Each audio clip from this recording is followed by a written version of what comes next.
Hi guys, I hope you guys are okay. And we are now in the Northern Cape Prelim paper. We're in the Northern Cape Prelim paper for the year 2023, and we want to see how they asked their budget question.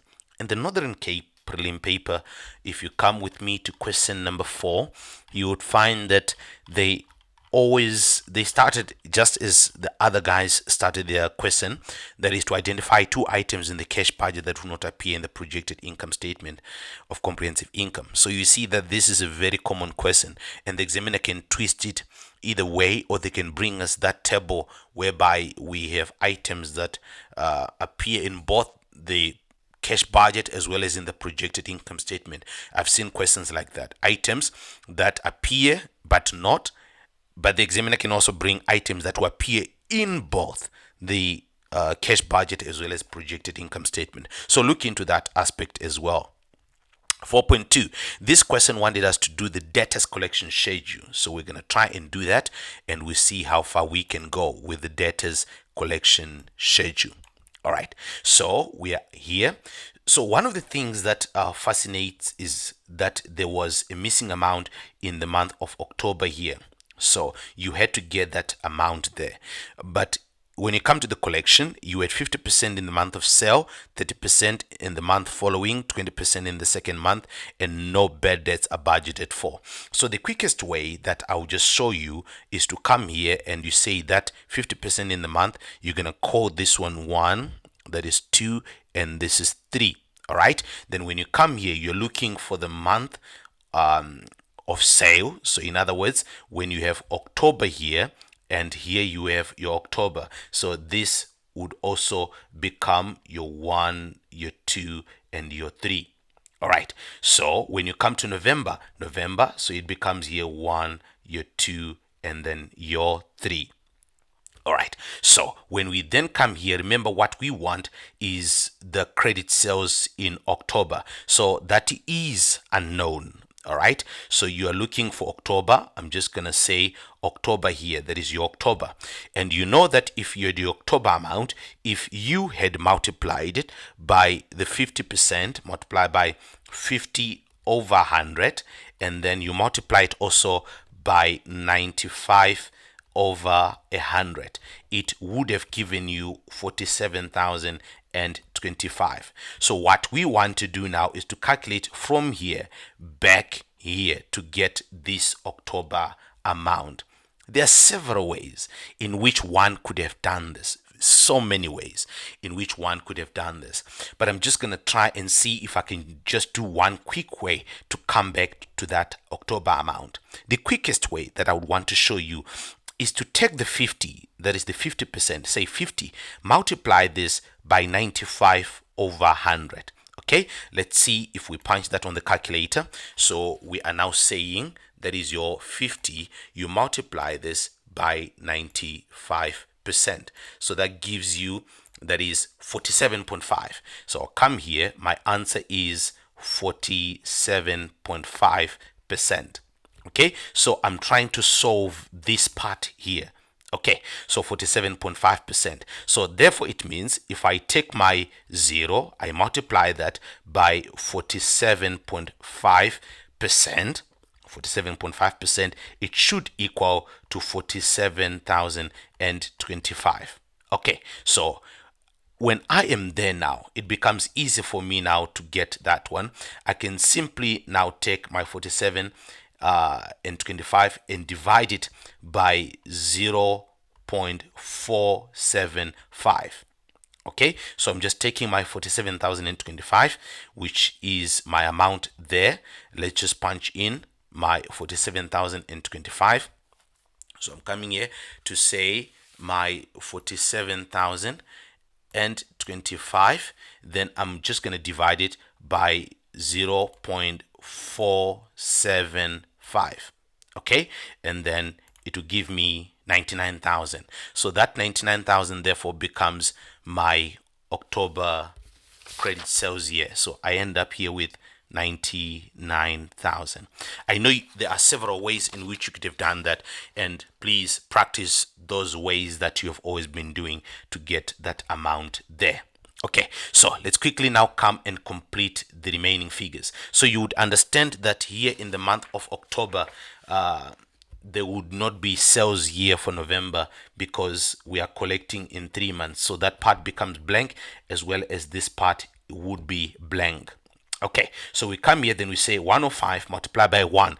I know my 1 is 50. So in other words, I'm coming here to say it is 105,000 multiplied by 1. You see here it's 1.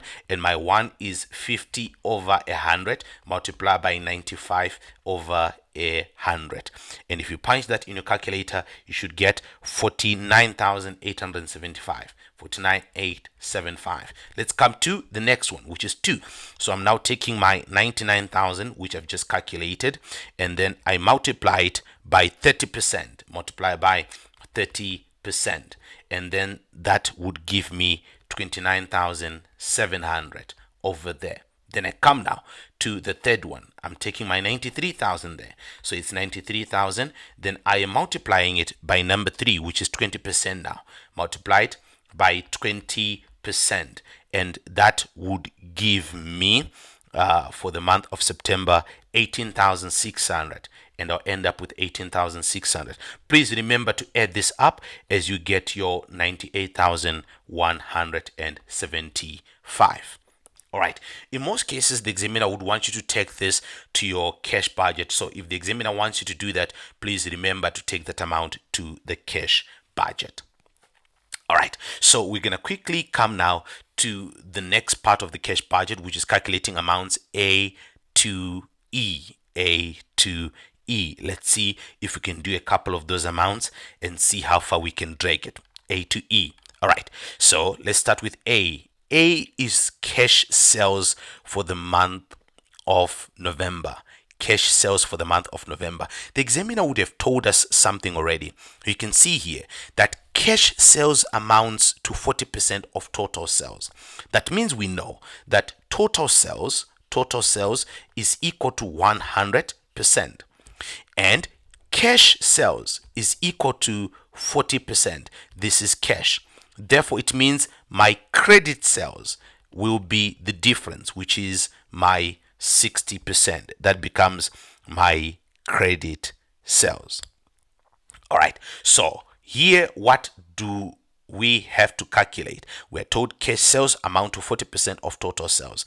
And in this question, we are required to calculate cash sales. All right. But what do we have? What do we have for the month of November? For the month of November, we have credit sales over there, which is 105. Credit sales, which is 105. But what we want is cash sales. So we have already established that our cash sales is 40. So we want 40. But what do we have? We know credit sales are 60. And here what we have is credit sales, which is 105. So it will be 40 over 60 multiplied by 105,000. That would then give us an amount of 70,000. So we end up here with 70,000. That becomes the answer to A. All right, let's quickly move on to the next one. The next one is B, commission income. Commission income. All right, so we have done one adjustment like this one before. I think it was in the Eastern Cape Prelim paper. Here is commission income, and we're told commission income will increase by 7.5% from the 1st of November. So it simply means when you come to commission income, this has already increased. This is already increased. So this is 107.5% already, and what we want here is 100%. So we are coming here to say we want 100. What we have is 107.5. Then you multiply this by your 25,800. You remember we had one like this one before, and then you end up with your 24,000. All right, let me quickly move on to the next one, which is your C, interest on fixed deposit. Interest on fixed deposit. Okay, and it reads, the business invested money in a fixed deposit account on the 1st of October 2021. Interest is received monthly, calculated at 8% per annum. 30,000 of this fixed deposit matures. You remember we spoke about something like this when we were talking about our fixed assets, but here they're talking about the fixed deposit now, and you can see that 30,000 of the fixed deposit matures on the 31st of October. All right, so if we want to get this fixed deposit, there are several ways in which one would have done this. The first one is to get the fixed deposit that we had at the beginning, because interest here is at 600 rands per month. So we'll take that interest, which is your 600, and then we want to say that interest was for a month. How much would it have been if it was for the year? So we multiply this by 12. All right, so we multiply this by 12, so it's a 600 by 12, and then here you're going to get your entire interest for the entire year. If you say your 600, multiply that by 12, and then you're going to end up with your 7,200. Okay, so you end up with 7,200 here. Now, after you have your interest, you will now say the interest of 7,200 we want to get. Remember, this is equal to 8%. This is the interest which is equal to your 8%. Remember, interest is equal to 8%. But we want to know how much was the fixed deposit. So you multiply this by 100 over 8, and then you will get 90,000. Okay, then we are told that that was the fixed deposit that we had in this month, which was the month of October. However, 30,000 of that is going to mature. So you subtract your 30,000 here, and then you remain now with 60,000. That is the new fixed deposit after it has matured. Then you now say your 60,000, you multiply that by 8%, you multiply that by 1 over 12, and this will give you your 400. That becomes the new interest. The other way that you could have done this is to simply say, if we have 30,000 that is maturing, what interest is of that 30,000? What interest are we not going to get? Because 30,000 is matured. So you take your 30,000, you multiply it by 8 over 100, all right? And then you simply say multiply by 1 over 12, all right? So if you do that, you will get 200. That simply means you are no longer going to get interest of 200 because that fixed deposit is matured. Initially, in the month of October, you were getting interest of 600. You were getting interest of 600. But in the month of November, you will not get interest of 200 because the 30,000 has matured. So you subtract the 200 and then you end up with 400, which is the same as what we have over there. All right, so that is how you would have done that one as well. Okay, so I'm gonna do the next video where I will do the creditors payment schedule. That is how I'll also answer the payments to creditors. So please watch out for the next video where I do the creditors payment schedule.